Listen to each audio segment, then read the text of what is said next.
Hello everyone, welcome to physio Vigyan. और आज के टॉपिक में हम पढ़ने जा रहे हैं neurophysiological properties of contractile tissue.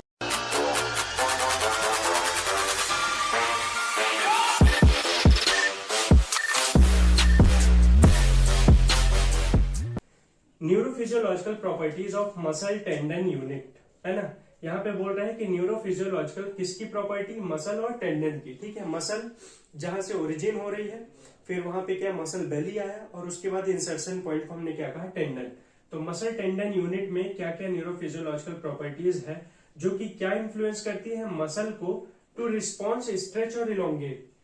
तो न्यूरोफिजियोलॉजिकल प्रॉपर्टीज मतलब कि जो नर्व की सप्लाई मसल और टेंडन में है हमारे, उनका ऐसा कुछ फंक्शन जो कि क्या करे, हमारे मसल का स्ट्रेच और इलोंगेशन के रिस्पॉन्स में आए। मतलब कि उनमें कुछ ऐसी अंदर मसल के कुछ ऐसा हुआ, कोई फोर्स आया या ब्रेन से स्टिमुलस आया जो कि क्या करेगा, हमारे मसल को स्ट्रेच और इलोंगेट करेगा, मतलब कि कॉन्ट्रैक्शन कराएगा, इसेंट्रिक और कंसेंट्रिक कॉन्ट्रैक्शन। तो ये कौन कराएगा, ये है न्यूरोफिजियोलॉजिकल प्रॉपर्टीज। ये नर्व्स की प्रॉपर्टीज को हम देखेंगे कि न्यूरोफिजियोलॉजिकल प्रॉपर्टी क्या कराएगी, मसल और टेंडन में स्ट्रेच और इलोंगेशन को रिस्पॉन्स कराएगी, इन्फ्लुएंस कराएगी। ठीक है, अब हमारे मसल और टेंडन में दो ऑर्गन है। ठीक है, दो सेंसरी ऑर्गन हमारे मसल टेंडन यूनिट में प्रेजेंट है। Two sensory organ of muscle tendon unit कौन कौन से है वो, पहला आपका क्या है, मसल स्पिंडल। एक आपका मसल स्पिंडल है और दूसरा आपका क्या है, गोल्गी टेंडन ऑर्गन, है ना। तो मतलब कि हमारे पूरे बॉडी में जितने भी मसल्स हैं, उन मसल्स के अंदर दो ऑर्गन प्रेजेंट होते हैं, दो सेंसरी ऑर्गन प्रेजेंट है। नाम में ही है सेंसरी ऑर्गन, मतलब कि इनका काम है कि मसल के अंदर अगर कोई भी चीज हो रही है, उन फाइबर्स में कुछ भी हो रहा है, तो उसका क्या करे, उसका सेंसेशन हमारे ब्रेन को दे और फिर उनमें क्या हो, स्ट्रेच और इलोंगेशन रिस्पॉन्स इन्फ्लुएंस हो। तो ये जो हमने पढ़ा ना कि neurophysiological property of muscle tendon unit influence muscle to response stretch, तो मतलब कि ये न्यूरोफिजियोलॉजिकल प्रॉपर्टीज इन दोनों ऑर्गन्स के, सेंसरी ऑर्गन्स के अंदर प्रेजेंट हैं, जो कि अगर मसल में कुछ होता है तो ये दोनों मसल टेंडन और गोल्गी टेंडन ऑर्गन ये क्या करते हैं, हमारे नर्व्स के थ्रू क्या करते हैं, मसल में स्ट्रेच और इलोंगेशन कराते हैं। ठीक है, अभी और जैसे जैसे आप आगे वीडियो को पूरे अच्छे तरीके से देखोगे, आपको अच्छे से सारी चीजें क्लियर होती चलेंगी। ठीक है, तो अभी हमने क्या देखा कि दो सेंसरी ऑर्गन है जो कि मसल टेंडन में, हमारे हर मसल्स में प्रेजेंट होते हैं, जिनका नाम क्या है, मसल स्पिंडल और Golgi tendon organ. They have mechanoreceptors, इनमें मैकेनो रिसेप्टर्स होते हैं that convey information to brain. ठीक है, तो मैकेनो रिसेप्टर इनके अंदर होंगे। तो ये अगर कुछ भी मसल में रिस्पॉन्स हुआ, कुछ भी हो रहा है, स्ट्रेच या कुछ भी सेंसेशन आए, तो ये मैकेनो रिसेप्टर्स हमारे नर्व्स को इंफॉर्मेशन देंगे और वो इंफॉर्मेशन हमारे कहा जाएगी, ब्रेन में। क्योंकि हमने देखा कि मसल स्पिंडल और गोल्गी टेंडन ऑर्गन क्या है, ये एक सेंसरी ऑर्गन है। तो यहाँ पे मैकेनो रिसेप्टर्स प्रेजेंट है और मैकेनो रिसेप्टर्स फिर नर्व्स को स्टिमुलेट करेंगे, है ना, नर्व्स को वो मैसेज देंगे और वो मैसेज कहा जाएगा हमारे ब्रेन। और फिर वहां पे जो भी फंक्शन होगा, जो भी इंफॉर्मेशन ब्रेन में जाएगी, उसके रिस्पॉन्स में जो भी एक्शन होगा वो फंक्शन होगा। तो ठीक है, तो मसल टेंडन यूनिट में हमारे दो चीज और दो ऑर्गन है, muscle spindle, Golgi tendon organ, जिनके अंदर मैकेनो रिसेप्टर्स प्रेजेंट है, जो कि मैकेनो रिसेप्टर कन्वे करते हैं इस मैसेज को न्यूरोफाइबर्स में, और ये न्यूरोफाइबर्स कहा जाते हैं ब्रेन में। ये हमने अच्छे से समझ लिया। ठीक है, तो अब हम सबसे पहले बात किसकी करेंगे, मसल स्पिंडल्स की। ठीक है, मसल स्पिंडल्स की हम यहाँ पे बात कर रहे हैं। तो मसल स्पिंडल्स क्या है, दे आर प्रोप्रियोसेप्टर्स। ये क्या है, एक तरीके के प्रोप्रियोसेप्टर्स हैं, है ना, और प्रेजेंट इन मसल सेंटर। ठीक है, यहाँ पे क्या लिखा है कि आपके मसल स्पिंडल्स जो होते हैं वो कहाँ पे प्रेजेंट होते हैं, हमारी जो भी स्केलेटल मसल है, तो उसमें सबसे जो बेली पार्ट है, इमेजिन करो कि बेली पार्ट है और उसके बीचों बीच क्या प्रेजेंट है, हमारे मसल स्पिंडल्स प्रेजेंट है। मतलब कि हमारी बॉडी की जितनी भी मसल्स हैं, उन सभी मसल्स के सेंटर में क्या प्रेजेंट होता है, हमारे मसल स्पिंडल्स। ठीक है, small distal muscles have more muscle spindles. जैसे कि एग्जांपल के लिए हैंड मसल कह रहा है कि जो स्पिंडल फाइबर्स होते हैं, ये सेंसरी दो होते हैं मसल के अंदर, एक मसल स्पिंडल और दूसरा गोल्गी टेंडन। तो जो मसल स्पिंडल्स होते हैं वो हमारी जो छोटी छोटी मसल्स होते हैं उनमें ज्यादा होते हैं, है ना, उनमें ये ज्यादा होते हैं, और जो हमारी लॉन्ग मसल्स हैं उनमें ये कम होते हैं। ठीक है, तो स्मॉल मसल्स में एग्जांपल के लिए हैंड मसल्स, लॉन्ग मसल में एग्जांपल के लिए क्वाड्रिसेप्स, हैमस्ट्रिंग। तो क्योंकि हमारे स्मॉल मसल्स का ज्यादा फंक्शन होता है, ज्यादा उन्हें है ना ज्यादा वर्क करना रहता है, इस कारण से यहाँ पे हमारे सेंसरी ऑर्गन में मसल स्पिंडल्स ज्यादा प्रेजेंट रहते हैं कि अगर यहाँ पे थोड़ा सा भी स्ट्रेच रिस्पॉन्स कुछ आता है तो उसको तुरंत ब्रेन के पास पहुंचाए, या मसल में कोई भी लोड अगर पड़ रहा है, अगर मसल में कोई भी लोड ज्यादा पड़ रहा है, अब मसल टूटने वाली है, तो ये पहले से ही response Golgi tendon organ brain को दे देगा कि आपको ये फंक्शन करना है। वैसे ही मसल स्पिंडल का फंक्शन है कि कुछ भी अगर थोड़ा सा भी वहां पे वेलोसिटी या स्पीड का मसल फाइबर्स में कुछ चेंजेस होता है तो वो तुरंत ब्रेन को स्टिमुलेट, वो भी आगे हम अच्छे से देखेंगे कैसे हो रहा है। तो अभी हमने ये समझ लिया कि मसल स्पिंडल्स हैंड मसल्स में ज्यादा पाए जाते हैं, छोटी मसल्स में ज्यादा पाए जाते हैं और बड़ी मसल्स में ये कम होते हैं। ठीक है, दे प्रेजेंट इन इंट्राफ्यूजल फाइबर। ठीक है, क्या बोल रहे हैं, दे प्रेजेंट इन इंट्राफ्यूजल फाइबर। अब ये इंट्राफ्यूजल फाइबर क्या होता है, हमारे मसल में दो तरीके के फाइबर है, एक होते हैं एक्स्ट्राफ्यूजल और दूसरा होता है इंट्राफ्यूजल। एक्स्ट्राफ्यूजल और इंट्राफ्यूजल दोनों में ही अलग अलग नर्व सप्लाई है। ये दो तरीके के फाइबर्स हैं, जिसमें कि इंट्राफ्यूजल फाइबर्स में हमारे क्या प्रेजेंट होते हैं, मसल स्पिंडल। क्या प्रेजेंट होते हैं हमारे मसल स्पिंडल्स। तो इस डायग्राम की हेल्प से हम देखेंगे कि ये जो है फाइबर्स, ये मसल के आउटर एरिया में है, ठीक है ना, बाहर साइड पे ये, और इन्हें हम क्या कह रहे हैं, ये एक्स्ट्राफ्यूजल फाइबर्स है। और इन एक्स्ट्राफ्यूजल फाइबर के अंदर बहुत सारे फाइबर्स हैं जिन्हें, जो कि क्या है हमारे मसल, जो कि हमारे क्या है मसल। ठीक है, तो अभी क्या है कि ये इंट्राफ्यूजल फाइबर्स जो होते हैं वो एक्स्ट्राफ्यूजल फाइबर के अंदर मीडियल साइड पे बीचों बीच मसल के पाए जाते हैं। और ये इंट्राफ्यूजल फाइबर दो तरीके के फाइबर से मिलकर के बनते हैं। कौन से, एक होता है न्यूक्लियर बैग और दूसरा होता है न्यूक्लियर चैन। जो न्यूक्लियर बैग होते हैं, न्यूक्लियर चैन जो होता है वो सबसे मिडिल में पाया जाता है और उसके आसपास क्या होते हैं, न्यूक्लियर बैग होते हैं। और यही न्यूक्लियर बैग और न्यूक्लियर चैन मिलकर के क्या बनाते हैं, हमारे इंट्राफ्यूजल फाइबर बनाते हैं। और इन्हीं इंट्राफ्यूजल फाइबर्स को हम क्या कहते हैं, मसल स्पिंडल्स कहते हैं। तो हमें मसल स्पिंडल की एनाटॉमी समझ में आ गई अभी ये कि मसल स्पिंडल्स को हम इंट्राफ्यूजल फाइबर कहते हैं। और इंट्राफ्यूजल फाइबर दो तरीके के फाइबर से मिलकर बनते हैं, न्यूक्लियर बैग और न्यूक्लियर चैन। और ये दोनों ही न्यूक्लियर बैग और न्यूक्लियर चैन हमारे मिडिल में प्रेजेंट होते हैं, मसल के मिडिल में प्रेजेंट होते हैं, जिन्हें कि हम क्या कह रहे हैं, इंट्राफ्यूजल फाइबर। और इनके बाहर से क्या प्रेजेंट होते हैं, एक्स्ट्राफ्यूजल फाइबर्स प्रेजेंट होते हैं। ठीक है, अब यहाँ पे ये जानना है कि दे प्रेजेंट इन इंट्राफ्यूजल फाइबर। ठीक है ना, मसल मतलब कि मसल स्पिंडल्स कहां प्रेजेंट होते हैं, इंट्राफ्यूजल फाइबर्स में प्रेजेंट होते हैं। लेकिन they not contract because absence of actin myosin. अब ये चीज हमें, मैं सबसे पहले यही बोला था ना कि हमारे मसल के अंदर भी कुछ ऐसे फाइबर्स होते हैं जिनका कि कोई भी फंक्शन नहीं होता है कॉन्ट्रैक्शन में, है ना, डायरेक्टली। ठीक है, तो वो अंदर क्या है, ये यही इंट्राफ्यूजल फाइबर्स हैं। क्यों इनमें कॉन्ट्रैक्शन नहीं होता, क्योंकि इनमें एक्टिन और मायोसिन प्रेजेंट नहीं होता है, इस कारण से इनमें किसी भी तरीके का कॉन्ट्रैक्शन नहीं होता है। लेकिन क्योंकि मसल, अब हम पहले तो ये देखेंगे, पहले ये देख लेते हैं कि मसल स्पिंडल का फंक्शन क्या है, तब मैं आपको बताता हूं कि आखिरकार जब इनमें कोई कॉन्ट्रैक्शन होता ही नहीं है तो ये हमारे मसल में प्रेजेंट क्यों होते हैं। तो हमें इनके फंक्शन से पता चल जाएगा कि ये हमारे मसल में क्यों प्रेजेंट होते हैं। इनका फंक्शन क्या है, detect change in length and velocity of length, मतलब ऑफ मसल, है ना। बोल रहा है कि इनका मसल स्पिंडल का सबसे मोस्ट फंक्शन यही होता है कि अगर मसल के लेंथ में कोई भी चेंज आया या मसल के लेंथ में किस स्पीड से वो चेंज आया, वेलोसिटी क्या है उसकी, ये चेंज लेंथ, मसल की लेंथ में चेंज होने पे किसके पास डायरेक्टली वो सेंसेशन जाती है, डायरेक्टली स्टिमुलस किसके पास जाता है, कौन उसको उस मैसेज को फर्स्टली कैच करता है, वो मसल स्पिंडल।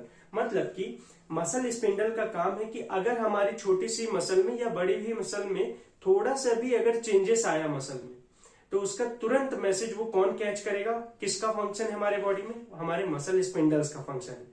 अब अगर थोड़ा सा भी स्ट्रेच आया तो मसल स्पिंडल को तो पता चल गया कि हाँ मसल में थोड़ा सा भी स्ट्रेच आया है, ठीक है ना, because of any external force और इंटरनल फोर्स अगर वो हुआ है, तो अब मसल स्पिंडल में कुछ ऐसी नर्व सप्लाई हैं जो कि क्या करेंगी, जो कुछ ऐसी सेंसरी सप्लाई है, सेंसरी नर्व और मोटर नर्व सप्लाई है जो कि क्या करेंगे, हमारे ब्रेन को ये मैसेज देंगे कि यहाँ पे थोड़ा सा मसल में चेंजेस आ रहा है किसी कारण से, और कितनी तेज से मसल के लेंथ में चेंज आ रहा है। फिर वो मैसेज को कन्वे करेगा, मैसेज को फिर से पहुंचाएगा हमारे मसल में थ्रू मोटर नर्व्स, और फिर क्या करेगा, एक्शन कराएगा with the help of extrafusal fibres. तो ये कौन, आगे हम देखेंगे कि कौन कौन सी ऐसी वो नर्व सप्लाईज हैं, है ना, कौन कौन से ऐसी नर्व सप्लाईज हैं जो कि इस मैसेज को फिर ब्रेन के पास लेके जाती है। ठीक है, तो अब हम देखेंगे कि नर्व सप्लाई मसल स्पिंडल की क्या होती है। ठीक है, और उसके बाद फिर देखेंगे कि मोटर नर्व सप्लाई कौन। अभी हम क्या देख रहे हैं, सेंसरी नर्व सप्लाई। ठीक है ना, तो नर्व सप्लाई में सबसे पहले हम देख रहे हैं सेंसरी नर्व सप्लाई। तो मसल स्पिंडल फाइबर्स में हमारी दो तरीके की सेंसरी नर्व प्रेजेंट रहती है। कौन कौन सी, पहली है प्राइमरी सेंसरी फाइबर फर्स्ट ए, और दूसरी है सेकेंडरी सेंसरी फाइबर सेकेंड। ठीक है, तो अब हमें देखना है कि जो हमारी प्राइमरी सेंसरी फाइबर फर्स्ट ए है वो किन को सप्लाई करती है और सेकंड किसको सप्लाई करती है। हम क्या देख रहे हैं, मसल स्पिंडल की सेंसरी नर्व सप्लाई। और मसल स्पिंडल किससे बनता है, इंट्राफ्यूजल फाइबर से। इंट्राफ्यूजल किससे बनता है, दो फाइबर से, न्यूक्लियर बैग और न्यूक्लियर चैन। ठीक है, तो primary sensory fibre first A, it supplies both nuclear bag and nuclear chain. मतलब कि हमारे इंट्राफ्यूजल के अंदर जो दोनों के दोनों फाइबर्स प्रेजेंट है, न्यूक्लियर बैग और चैन, उन दोनों को ही प्राइमरी सेंसरी फाइबर फर्स्ट ए सप्लाई करती है। ठीक है, these nerve stimulate when muscle spindle is stretch. तो हाँ, हमने इनका फंक्शन यही देखा था कि मसल स्पिंडल का फंक्शन क्या होता है कि मसल के लेंथ में चेंज होना है, या मसल के लेंथ की चेंज हो तो रही पर कितनी वेलोसिटी से चेंज हो रही।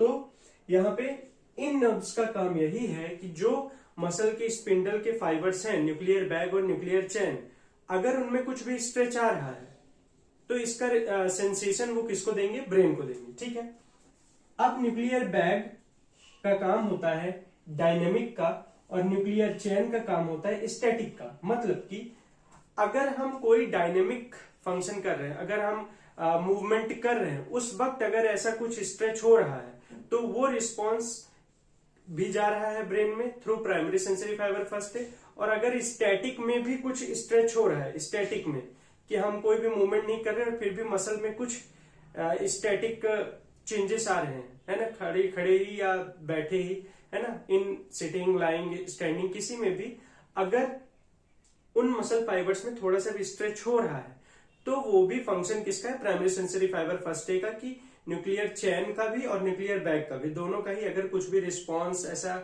स्ट्रेच हो रहा है उन फाइबर्स में, उन इंटरफ्यूजल फाइबर्स में, तो वो ब्रेन के पास सेंसेशन जाएगी। ठीक है, primary sensory fibre first A supply both dynamic and static response. मतलब कि डायनेमिक के भी टाइम पे और स्टैटिक के भी टाइम पे, दोनों में ही हमारी प्राइमरी सेंसरी फाइबर फर्स्ट ए का फंक्शन है कि अगर कुछ भी ऐसा रिफ्लेक्स हो रहा है, कुछ भी ऐसा स्ट्रेच हो रहा है, तो वो किसको देंगे डायरेक्ट मैसेज, हमारे ब्रेन को। In dynamic response it check in how many time muscle stretch, है ना, कितनी देर में मसल हमारी स्ट्रेच होती है डायनेमिक में। और यहाँ पे स्टैटिक में क्या है, ये चेक करते हैं कि केवल मसल की लेंथ कितनी चेंज हो रही है। तो हमें ये समझ में आ गया कि प्राइमरी सेंसरी फाइबर फर्स्ट ए का फंक्शन क्या है और वो किन दोनों फाइबर्स में सप्लाई हो रहा है। तो दोनों में ही हो रहा है, न्यूक्लियर बैग और न्यूक्लियर चैन। मतलब कि पूरी की पूरी मसल स्पिंडल में, क्योंकि मसल स्पिंडल के अंदर इंटरफ्यूजल फाइबर्स आ रहे हैं, तो मतलब कि पूरी की पूरी मसल स्पिंडल में प्राइमरी सेंसरी फाइबर फर्स्ट ए का ही सप्लाई तो रहती है। ठीक है, अब दूसरा हमारी क्या है सेंसरी नर्व, दूसरी कौन सी है, secondary sensory fibre second. Secondary sensory fibre second, it supplies only nuclear chain, it supplies only nuclear chain fibre, है ना। ये न्यूक्लियर बैग फाइबर को सप्लाई नहीं करती है, ये केवल न्यूक्लियर चैन फाइबर को सप्लाई करता है। और न्यूक्लियर चैन फाइबर का क्या फंक्शन है, केवल स्टैटिक के टाइम पर फंक्शन है। मतलब कि स्टैटिक रिस्पॉन्स को ये करवाता है कि अगर मैं लाइंग में, स्टैंडिंग में, सिटिंग में, किसी भी पोजीशन में हूं और मसल में मेरे थोड़ा सा भी बिकॉज ऑफ स्टैटिसिटी के कारण अगर थोड़ा स्ट्रेच हो रहा है कुछ भी, तो ये मैसेज हमारी कौन लेके जाएगा, सेकेंडरी सेंसरी फाइबर सेकेंड लेकर के कहा जाएगा, हमारे ब्रेन में जाएगा और उसको रिस्पॉन्स, उसको ये कन्वे करेगा मैसेज कि हाँ वहां पे थोड़ा सा स्ट्रेच आया है। ठीक है, it respond only to stretch and measure the length. ठीक है ना, इसका भी फंक्शन क्या है कि क्या मेजर करेगा, स्ट्रेच को कि कितना स्ट्रेच हो रहा है ना, वही मेजर करेगा कि मसल के लेंथ में कितना स्ट्रेच हो रहा है। ठीक है, वैसे तो जो सेकेंडरी सेंसरी फाइबर में ये न्यूक्लियर चैन फाइबर है, तो न्यूक्लियर चैन फाइबर को और भी कौन सप्लाई कर रहा है, यहाँ पे प्राइमरी सेंसरी फाइबर फर्स्ट भी कर रहा है। ठीक है, तो सेकेंडरी की एक अलग से भी सप्लाई है न्यूक्लियर चैन फाइबर को, क्योंकि यहाँ पे हमने देख लिया कि न्यूक्लियर चैन हो चाहे न्यूक्लियर बैग हो, दोनों में ही प्राइमरी सेंसरी फाइबर फर्स्ट ही सप्लाई कर रहा है, लेकिन अलग से सेकेंडरी सेंसरी फाइबर सेकेंड जो है वो किसको केबल कर रहा है, न्यूक्लियर चैन फाइबर को भी कर रहा है। ठीक है, तो कहने का मतलब ये है कि अगर न्यूक्लियर बैग फाइबर में ही बस केवल स्ट्रेच कुछ ऐसा हुआ है और हमारी primary sensory fibre first damage हो गई है ना, तो हम चाहे उस पर जितना भी लोड दे दें वो मैसेज हमारे ब्रेन में नहीं जाएगा, क्योंकि केवल न्यूक्लियर बैग फाइबर की supply primary sensory fibre first का है, लेकिन न्यूक्लियर चैन का दोनों ही है, प्राइमरी सेंसरी फाइबर फर्स्ट भी है और सेकेंडरी सेंसरी फाइबर सेकेंड, दोनों ही उसको सप्लाई कर रहे हैं। ठीक है, अब यहाँ पे हम देखेंगे कि कैसे हो रहा है, एक डायग्राम की हेल्प से। हमने पहले देखा ये कौन सी फाइबर है, एक्स्ट्राफ्यूजल फाइबर है, अंदर कौन से, इंट्राफ्यूजल फाइबर है। यहाँ पे बीचों बीच क्या प्रेजेंट है, हमारे न्यूक्लियर बैग प्रेजेंट है, और न्यूक्लियर बैग के साइड में क्या प्रेजेंट है, हमारे न्यूक्लियर चैन फाइबर्स प्रेजेंट है। ठीक है ना, तो न्यूक्लियर बैग और न्यूक्लियर चैन, इन दोनों में, ये न्यूक्लियर बैग है और ये न्यूक्लियर चैन है, इन दोनों में ही किसकी सप्लाई है, प्राइमरी सेंसरी फाइबर फर्स्ट ए की है। और न्यूक्लियर चैन में, ये न्यूक्लियर चैन है सबसे साइड में, तो यहाँ पे न्यूक्लियर चैन में केवल किसकी सप्लाई है, सेकेंडरी सेंसरी फाइबर सेकेंड की सप्लाई है। तो आई होप कि आपको ये nerve supply, sensory nerve supply समझ में आया होगा। ठीक है, तो अब हम देखेंगे कि मोटर नर्व की सप्लाई हमारे मसल्स में कैसी है, मतलब कि एक्स्ट्राफ्यूजल में भी देख लेंगे और साथ ही साथ इंट्राफ्यूजल में कैसे मोटर नर्व की सप्लाई है वो हम देखेंगे। तो motor nerve supply of muscle spindle है ना, पहले तो देख रहे हैं कि मसल स्पिंडल में और साथ में मसल में भी। तो motor supply of muscle is alpha motor neuron, तो मतलब कि हमको ये समझ में आ रहा है, ये समझना है कि जो हमारे एक्स्ट्राफ्यूजल फाइबर्स हैं उनमें किसकी सप्लाई है, अल्फा मोटर न्यूरॉन की सप्लाई है, और हमारे मसल स्पिंडल में किसकी सप्लाई है, गामा मोटर न्यूरॉन की। किसकी है, गामा मोटर न्यूरॉन की। तो it comes from the anterior horn cell in spinal cord by gamma efferent nerve, मतलब कि हमारे स्पाइनल कॉर्ड के एंटीरियर हॉर्न से गामा एफरेंट नर्व आती है और किसको सप्लाई करती है, हमारे मसल स्पिंडल को सप्लाई करती है। ठीक है, और वहीं से कौन आ रही है, हमारी अल्फा मोटर नर्व आ रही है, और वो किसको सप्लाई कर रही है, एक्स्ट्राफ्यूजल फाइबर्स को सप्लाई कर रही है, एक्स्ट्राफ्यूजल फाइबर के मसल्स को सप्लाई कर रही है ना। मसल के एक्स्ट्राफ्यूजल फाइबर को सप्लाई कौन कर रहा है, अल्फा मोटर न्यूरॉन, और मसल के अंदर जो मसल स्पिंडल्स हैं, इंट्राफ्यूजल फाइबर है, उनको कौन सप्लाई कर रही है, गामा मोटर न्यूरॉन। ठीक है, तो gamma 1 supply end of dynamic bag fibre, किसको, डायनेमिक बैग फाइबर, यहाँ पे किसकी बात हो रही है, बैग फाइबर्स, इंट्राफ्यूजल के बैग फाइबर को गामा 1 सप्लाई करता है, और गामा 2 किसको करता है, चैन फाइबर्स को सप्लाई करता है। ठीक है, रोल ऑफ मसल स्पिंडल, अब हम देखेंगे कि मसल स्पिंडल का रोल क्या है, मतलब कि स्ट्रेच रिफ्लेक्स क्या हुआ, मसल में से क्या स्ट्रेच रिफ्लेक्स हुआ जिससे कि क्या लीड हुआ, मसल का कॉन्ट्रैक्शन हुआ। ठीक है, चाहे वो कंसेंट्रिक हो चाहे इसेंट्रिक हो। तो डायनेमिक में कैसे होता है और स्टैटिक में कैसे होता है, दोनों को ही हम देखेंगे। In dynamic muscle stretch suddenly, dynamic का मतलब कि मसल सडनली क्या हो रही है, स्ट्रेच हो रही है, और स्टैटिक में क्या हो रहा है, मसल स्लोली स्लोली स्ट्रेच हो रही है। ठीक है ना, तो अगर मसल आपकी सडनली स्ट्रेच होती है तो वहां पे अंदर कौन कौन से फाइबर है मसल स्पिंडल के, न्यूक्लियर बैग और न्यूक्लियर चैन, दोनों ही फाइबर है। ठीक है ना, here primary sensory fibre first, अब वहां पे किसकी सप्लाई है, मैंने आपको पहले भी बताया कि जो हमारे न्यूक्लियर बैग और न्यूक्लियर चेन फाइबर है, दोनों में ही किस सेंसरी नर्व की supply, sensory fibre, primary sensory fibre first की सप्लाई है। तो यहाँ पे वो यही कह रहा है, here primary sensory fibre relay sensation on the spinal cord, अगर वहां पे थोड़ा सा भी मसल स्ट्रेच हुआ है तो ये किसका सेंसेशन का काम है, ये हमारे किसका है, मसल स्पिंडल्स का है, उसके अंदर कौन है, न्यूक्लियर बैग और न्यूक्लियर चैन है, उनका काम है कि अगर थोड़ा सा भी स्ट्रेच हो रहा है तो तुम क्या करो, मैसेज किसको दो, हमारे ब्रेन को दो। ठीक है, तो यहाँ पे प्राइमरी सेंसरी फाइबर से मैसेज कहां जा रहा है, हमारे स्पाइनल कॉर्ड में जा रहा है, और स्पाइनल कॉर्ड में क्या प्रेजेंट है, हमारे alpha and gamma motor neuron present है। कौन प्रेजेंट है? Alpha and gamma motor neuron present है ना। तो अल्फा मोटर किसकी सप्लाई है? एक्स्ट्राफ्यूजल फाइबर्स की, और गामा मोटर किसकी? इंट्राफ्यूजल फाइबर्स की। तो प्राइमरी सेंसरी फाइबर फर्स्ट है कहाँ गया? जैसे कि एग्जांपल के लिए ये स्पाइनल कॉर्ड है और ये हमारी मसल है, ठीक है ना। तो यहां से हमारी कौन सी nerve? Sensory nerve, primary sensory fibre ले जाकर के यहाँ पे मैसेज को सेकेंडरी मतलब पोस्टीरियर हॉर्न से छोड़ती है, और एंटीरियर हॉर्न से ये हमारी कौन सी दो फाइबर्स? हमारी गामा मोटर और अल्फा मोटर न्यूरॉन, इन दोनों के ही मतलब कि हमारा जो भी सेंसेशन आया है स्ट्रेच का, वो दोनों ही कहाँ जाते हैं? हमारे मसल को सप्लाई करते हैं, जिसमें कि अल्फा मोटर एक्स्ट्राफ्यूजल को सप्लाई करता है, इंट्राफ्यूजल गामा मोटर सप्लाई होता है। तो बोल रहे हैं कि primary sensory fibre first relay sensation spinal cord में कर दिया, वहां पे अल्फा मोटर और गामा मोटर न्यूरॉन प्रेजेंट थे, जो कि क्या करें? स्टिमुलस को ले आए किसमें? हमारे एक्स्ट्राफ्यूजल मसल फाइबर में। कैसे एक्स्ट्राफ्यूजल मसल फाइबर में लाए? क्योंकि मैंने बताया कि यहाँ पे स्पाइनल कॉर्ड के एंटीरियर हॉर्न पे अल्फा भी प्रेजेंट है और गामा मोटर न्यूरॉन भी प्रेजेंट है। तो गामा मोटर न्यूरॉन किसको सप्लाई कर रहे हैं? इंट्राफ्यूजल को। तो वहां पे भी मैसेज चला गया कॉन्ट्रेक्शन का, और दूसरा किसको मेन चला गया? अल्फा मोटर, क्योंकि हमें मालूम है कि मसल स्पिंडल्स का काम तो कॉन्ट्रेक्शन का होता ही नहीं है, मेन तो कौन कराती है? एक्स्ट्राफ्यूजल मसल फाइबर्स कराती है। तो यहां से message through alpha motor neuron किसको गया? एक्स्ट्राफ्यूजल फाइबर्स को गया, क्योंकि sensation primary sensory fibre first day ने क्या कहा कि वहां पे स्ट्रेच चाहिए, क्योंकि वहां पे मसल का लेंथ स्ट्रेच हुआ, ठीक है। तो यहां से मैसेज फिर आया स्पाइनल कॉर्ड से, मोटर नर्व लाई, और वहां पे क्या हो गया? वहां पे कॉन्ट्रैक्शन हो गया। तो ऐसे हमारे मसल में क्या होता है? कॉन्ट्रैक्शन होता है, ठीक है।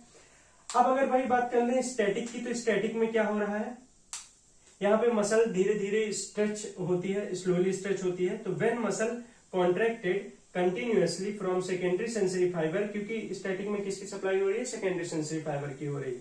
तो ये भी क्या करेगा? वहां पे अगर थोड़ा सा भी कॉन्ट्रैक्शन हुआ, थोड़ा सा भी स्ट्रेच हुआ, तो वो सेंसेशन कहाँ जाएगी? हमारे स्पाइनल कॉर्ड में जाएगी सेम, और वहां पे भी जाकर के ये इसको सप्लाई करेगा, और यहां से भी फिर क्या होगा? पूरे नर्व की जो अल्फा मोटर गामा मोटर है वो आकर के सप्लाई करेंगे, मतलब कि सेंसेशन को कन्वे करेंगे मसल पे, और उसको क्या करेंगे? कॉन्ट्रैक्शन कराएंगे, ठीक है। तो हमने पढ़ा था कि दो सेंसरी ऑर्गन होते हैं, जिसमें कि एक हमारा क्या था? एक हमारा था मसल स्पिंडल, और दूसरा क्या था? Golgi tendon organ. तो मसल स्पिंडल की क्या सेंसरी नर्व सप्लाई है, क्या मोटर नर्व सप्लाई है, और क्या उसका फंक्शन है, कैसे वो एक्शन करता है, कैसे वो मसल को कॉन्ट्रैक्ट कराता है, एक्स्ट्राफ्यूजल फाइबर्स को भी, ये सब हमने अच्छे से पढ़ लिया है। अब दूसरा हमारा क्या है? Golgi tendon organ. Golgi tendon organ भी एक तरीके का सेंसरी ऑर्गन है, जो कि मसल में अगर कुछ भी चेंजेस होते हैं, वो चेंजेस क्या है फंक्शन में हम अच्छे से देखेंगे अभी। तो अगर उसमें कोई भी ऐसे चेंजेस मसल में हो रहे, क्योंकि गोल्गी टेंडन ऑर्गन भी कहाँ प्रेजेंट होता है? हमारे मसल में ही एक जगह पे प्रेजेंट होता है। अगर वहां पे ऐसा कुछ हो रहा है, कुछ चेंजेस हो रहे हैं मसल में, तो वो सेंसेशन वो ले जाके किसको देगा? ब्रेन को देगा, मतलब कि हमारे स्पाइनल कॉर्ड को देगा, और स्पाइनल कॉर्ड से फिर क्या आएगा? हमारा मैसेज आएगा कि क्या करना है, ठीक है। तो ये चीज को अब अच्छे से हम देखेंगे कि गोल्गी टेंडन ऑर्गन कैसे वर्क कर रहा है। तो गोल्गी टेंडन ऑर्गन है ना, तो जीटीओ मतलब Golgi tendon organ is a sensory organ, है ना, जो कि कहां पे लोकेटेड होता है? हमारे मस्कुलो टेंडिनस जंक्शन, मतलब कि मसल बेली, और जब वो बोन से इंसर्ट होती है तो वहां पे टेंडन होता है। तो ये टेंडन और मसल के बीच में जो जंक्शन होता है, इसे हम मस्कुलो टेंडिनस जंक्शन कहते हैं। और मस्कुलो टेंडिनस जंक्शन कहाँ का? एक्स्ट्राफ्यूजल मसल फाइबर। यहाँ पे इंट्राफ्यूजल मसल फाइबर की नहीं बात हो रही, ठीक है ना। यहाँ पे क्या हो रही है? एक्स्ट्राफ्यूजल, जो हमारा मसल स्पिंडल था वो कहाँ प्रेजेंट था? इंट्राफ्यूजल मसल फाइबर में। और गोल्गी टेंडन ऑर्गन कहाँ प्रेजेंट है? हमारे एक्स्ट्राफ्यूजल मसल फाइबर में प्रेजेंट है, वो भी कहाँ? मस्कुलो टेंडिनस जंक्शन में प्रेजेंट है। कौन? गोल्गी टेंडन ऑर्गन, ठीक है। इसका फंक्शन क्या है? Monitor changes in tension of muscle tendon unit, मतलब कि टेंशन, यहाँ पे वेट की बात हो रही है कि अगर हम क्या कर रहे हैं, बाइसेप्स कर्ल वगैरह कर रहे हैं, है ना, या डंबल ले करके, है ना, इन सिंपल कि मान लो कि आपने क्या लिया है? डंबल लिया है, और उसको क्या कर रहे हो? बाइसेप्स लगा रहे हो उससे, ठीक है ना। तो बाइसेप्स में भी क्या है? हमारे टेंडन है, मसल है ये, और एक जगह पे जाकर के ये इसका टेंडन है ना। तो उस मस्कुलो टेंडिनस जंक्शन पे हमारे क्या प्रेजेंट है? Golgi tendon organ. और इसका क्या फंक्शन है कि ये जो लोड है अगर बहुत ज्यादा हो गया, अगर ये लोड हमारी मसल की कैपेसिटी से ज्यादा हो गया तो ये सेंसेशन, अब हम क्योंकि मसल को बहुत देर से कर्ल करे पड़े हैं, अब वहां पे क्या हो गया है, वो अब ज्यादा लोड को क्या नहीं कर सकती, वियर नहीं कर सकती। तो ये गोल्गी टेंडन ऑर्गन हमारे स्पाइनल कॉर्ड, हमारे ब्रेन में ये मैसेज देता है कि यहाँ पे टेंशन जो है ज्यादा लग रहा है। क्या है, टेंशन जो फोर्स है वो काफी ज्यादा लग रहा है। तो ये सेंसेशन कौन देता है, हमारा गोल्गी टेंडन ऑर्गन। किसको, हमारे ब्रेन को। तो monitor changes in the tension, वही weight of muscle tendon unit, musculotendinous junction पे दे ट्रांसफर सेंसेशन बाय। अब ये जो सेंसेशन है ये गोल्गी टेंडन ऑर्गन जो सेंस कर रहा है, ये किसके थ्रू जाती है, सेंसरी नर्व फाइबर, फर्स्ट भी फाइबर्स होते हैं, उनके थ्रू कहां पे जाता है, ब्रेन में। सो व्हेन अनवांटेड और हाई टेंशन डेवलप्स, अनवांटेड मतलब कि अनवांटेड और हाई टेंशन की अब ज्यादा हो रहा है वहां पे, तो उसको क्या हो जाता है, ये क्या करता है कि वहां से सेंसरी नर्व फाइबर के थ्रू क्या करता है, मैसेज को भेजता है हमारे स्पाइनल कॉर्ड ब्रेन में। और वहां से कैसा मैसेज आता है कि अब हमारा जो जीटीओ है वो इनहिबिट्स कर देगा किसको, अल्फा मोटर न्यूरॉन की एक्टिविटी को। अल्फा मोटर न्यूरॉन एक्टिविटी मतलब कि अल्फा मोटर न्यूरॉन का ही तो काम होता है कि एक्स्ट्रा फ्यूजल फाइबर में क्या करना, मोटर फंक्शन करना है ना, कॉन्ट्रेक्शन कराना। लेकिन यहाँ पे जीटीओ कह रहा है कि मस्कुलोटेंडनस जंक्शन पे काफी ज्यादा अनवांटेड फोर्स लगा है, अब हमें और नहीं लगाना, क्योंकि ज्यादा लगाएंगे तो हमारी मसल ब्रेक हो सकती है ना, हमारे मसल में स्पाज्म टूट सकते हैं, उसके फाइबर्स क्या हो सकते हैं, टूट सकते हैं। तो वो फाइबर्स टूटे ना, इसलिए हमारी जीटीओ जो है पहले ही क्या करती है, हमें मैसेज भेज देती है किसके, सेंसरी नर्व के थ्रू। और फिर किसके थ्रू आता है, हमारा अल्फा मोटर न्यूरॉन के थ्रू वहां पे मैसेज आ जाता है कि अब हमें वो वेट को वियर नहीं करना है। अल्फा मोटर न्यूरॉन की अल्फा मोटर न्यूरॉन एक तरीके से क्या हो जाएगा, इनहिबिट हो जाएगा, है ना। हमारे जीटीओ का क्या फंक्शन है कि वो अल्फा मोटर न्यूरॉन की एक्टिविटी को क्या कर देता है, डिमिनिश कर देता है, जिसके कारण से अब वहां पे कोई भी ऐसा मोटर फंक्शन नहीं होगा, कोई भी मसल का कॉन्ट्रैक्शन नहीं होगा। तो ठीक है, जीटीओ ने क्या कर दिया, इनहिबिट कर दिया अल्फा मोटर न्यूरॉन की एक्टिविटी को, जो कि क्या करता है कि टेंशन को भी डिक्रीज कर देता है जो फोर्स लग रहा है। और उसी के साथ क्या होता है कि जो हमारी मसल की कॉन्ट्रैक्शन या मसल का जो भी एक्टिविटी है वो भी क्या हो जाएगा, डिमिनिश्ड हो जाएगा। तो ये हमारा गोल्गी टेंडन ऑर्गन का गोल्गी टेंडन ऑर्गन था। तो न्यूरोफिजियोलॉजिकल प्रॉपर्टी ऑफ मसल में हमने कॉन्ट्रैक्टाइल टिश्यूज में हमने ये देख लिया कि दो ऑर्गन है, कौन कौन से, मसल स्पिंडल और Golgi tendon organ. Muscle spindle में क्या नर्व सप्लाई है, सेंसरी, क्या मोटर है, क्या उसका फंक्शन है, कैसे वो मसल को कॉन्ट्रैक्ट कर रहा है, ठीक है, ये अच्छे से हमने समझ लिया। फिर दूसरा हमारा गोल्गी टेंडन ऑर्गन, कि गोल्गी टेंडन ऑर्गन कहाँ पे प्रेजेंट होता है, उसका क्या फंक्शन होता है और कैसे वो भी मसल को कॉन्ट्रैक्ट कराता है और वर्क कराता है ना, या फिर उसके कॉन्ट्रैक्शन को रोकता है। ठीक है, क्यों रोकता है ये भी हमने अच्छे से बात कर ली। तो आई होप कि आपको ये टॉपिक जो कि काफी ज्यादा बड़ा है लेकिन इसे समझना बहुत ही ज्यादा जरूरी है, तो ये अच्छे से आपको समझ में आया होगा। Thank you.